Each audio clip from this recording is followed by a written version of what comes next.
Game 4 of the 1910 World Series between the Philadelphia Athletics and the Chicago Cubs. With the Athletics leading the series 3-0 and the Cubs on the brink of elimination, the fourth game was played in the West Side grounds in Chicago with the pitching matchup of Chief Bender for the Athletics and King Cole for the Cubs. The Cubs put a quick lead on the board in the first inning. Jimmy Sheckard led off with a walk. The next batter, Frank Schulte, struck out and Jimmy Sheckard stole second on the same play. Solly Hoffman looped a single into left field and Sheckard scored the first run of the game. Frank Chance followed by hitting into a double play featuring some runner interference to end the inning. The score is 1-0 Cubs.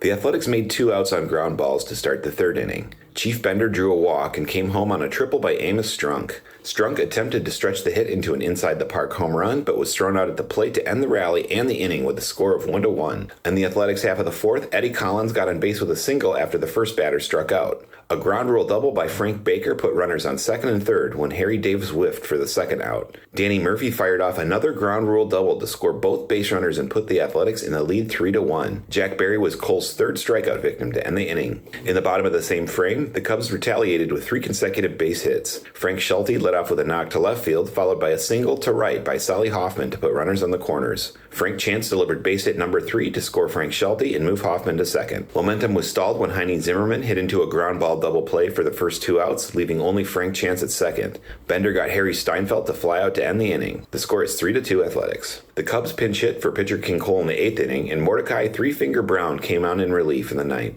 Brown made an error on a pop fly in the A's half of the inning, but no runs scored and no harm was done. In the bottom of the 9th, Frank Schulte got in scoring position immediately with a double and advanced to third on a sacrifice bunt by Solly Hoffman. Frank Chance tied the game up for the Cubs with a triple to score the runner. 2 consecutive infield pop-ups ended regulation play with a score of 3-3 and were headed into extra innings. The Athletics threatened in the top of the 10th when Harry Davis got on base with a 1-out double. Davis was cut off at third when Danny Murphy grounded it into a fielder's choice and Jack Berry struck out to end the threat. In the bottom of the 10th, Joe Tinker popped up for the first out to start the frame. Catcher Jimmy Archer, who was starting in place of Johnny Kling because the Cubs believed the Athletics had his signs figured out, paid off with a ground rule double to put the winning run on second. A ground ball by Mordecai Brown pushed the runner to third base and brought up Jimmy Sheckard. Sheckard played the hero for the Cubs with a walk-off single to drive in Archer for a final score of 4-3 Cubs.